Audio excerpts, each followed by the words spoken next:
নমস্কার, কম্পাস কিচেনে আপনাদের সকলকে জানাই অনেক অনেক স্বাগত।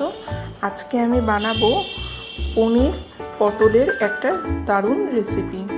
তো চলুন শুরু করি। উপকরণে আমি নিয়েছি এরকম সুন্দর কেটে রেখেছি পটল, নিয়েছি আলু, কিউব করে কেটে রেখেছি পনির, আর এদিকে মশলার জন্য নিয়েছি মিডিয়াম সাইজের টমেটো, 1 ইঞ্চি আদা, কাঁচা লঙ্কা। তো প্রথমে মশলাটা বানিয়ে নিই। আদা, কাঁচা লঙ্কা, টমেটোটা আমি দিয়ে দেবো। আর গোটা মশলায় আমি দেবো জিরে, ধনে, একটা দারচিনির স্টিক আর 3-4টি এলাচ। অল্প একটু জল দিয়ে আমি এটা সুন্দর পেস্ট বানিয়ে নেব। পেস্টটা রেডি হয়ে গেছে। আর এদিকে আমি আগেই কড়াই বসিয়ে দিয়েছিলাম, দিয়ে দিলাম পরিমাণ মতো সর্ষের তেল। তেলটা কিন্তু একটু বেশি দিতে হবে। দিয়ে এবার প্রথমে আমি পনিরগুলোকে সুন্দর করে ভেজে নেব। পনিরগুলো দিয়ে আমি একটুখানি লবণ আর একটুখানি হলুদ দিয়ে লাল করে পনিরটাকে ভেজে নেব। পনিরটা ভালো করে ভাজা হলে কি যখন আমি তরকারির মধ্যে দেবো তাহলে কিন্তু পনিরটা ভাঙবে না। আর নুন হলুদ দিয়ে ভাজলে পনিরের মধ্যে সুন্দর একটা স্বাদও অ্যাড হবে। তো সুন্দর করে লাল করে ভাজা হয়ে গেলে তারপরে পনিরটাকে আমি তুলে নেব। দেখুন কি সুন্দর রং চলে এসছে। পনিরটাকে আমি তুলে নিলাম। এবার এই তেলের মধ্যেই আমি ভেজে নেব পটলগুলো কিন্তু আমি কেটে সুন্দর করে ধুয়ে নিয়েছি। এবার আমি পটলগুলো ভেজে নেব একইভাবে, অল্প একটু লবণ আর অল্প একটু হলুদ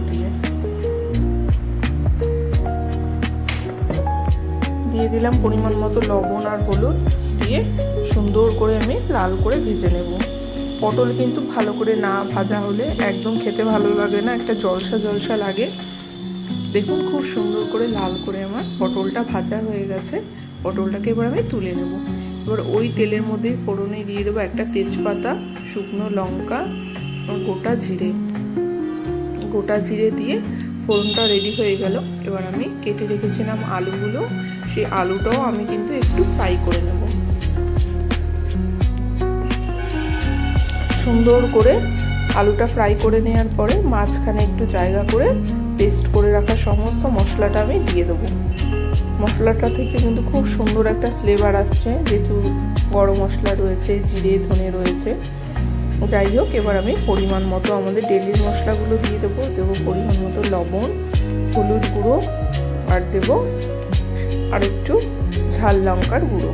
আপনারা ঝালটা বুঝে দেবেন। আমি এই তরকারিটা একটু ঝাল রান্না করলাম, তাই লঙ্কার পরিমাণটা একটু বেশি দিয়েছি। দিলাম ব্যালেন্সের জন্য একটুখানি চিনি, এতে কি কালারটাও ভালো আসবে আর স্বাদটাও খুব সুন্দর আসে। দিয়ে দেখুন সমস্ত কিছু আমি ভালো করে কষিয়ে নিলাম। এবার গুঁড়ো মশলাগুলো যাতে পুড়ে না যায় দিয়ে দিলাম একটুখানি মিক্সি ধোয়া জল। সুন্দর করে আমি কষিয়ে নেব। ভালো করে কষিয়ে নেওয়ার পরে এবার যে ভাজা পটলগুলো ছিল সেগুলো আমি উপর থেকে দিয়ে দেবো। দিয়ে আবার ভালো করে মশলার সাহায্যে ভালো করে আমি আলু আর পটল সুন্দর করে কষিয়ে নেব। ভালো করে কষিয়ে নেওয়ার পরে এইবার পরিমাণ মতো আমি জল দিয়ে দেবো। আমি কিন্তু এই তরকারিটা একটু ঝোল রান্না করব। এই তরকারিটা আমাদের বাড়িতে একটু ঝোল খেতে পছন্দ করে, তাই আমি মাপটা বুঝে জল দিলাম। আপনাদের বাড়িতে যেরকম পছন্দ করে আপনারা সেরকম অনুযায়ী জল দেবেন। এবার 5 মিনিটের জন্য ঢাকা দিয়ে আমি ঢাকাটা খুলে আবার একটু ভালো করে নাড়িয়ে চাড়িয়ে আবার আমি 5 মিনিটের জন্য সুন্দর করে ঢাকা দিয়ে দেবো। ঢাকা দেওয়ার পরে দেখুন তরকারিটা কিন্তু অলমোস্ট আমার রেডি হয়ে গেছে।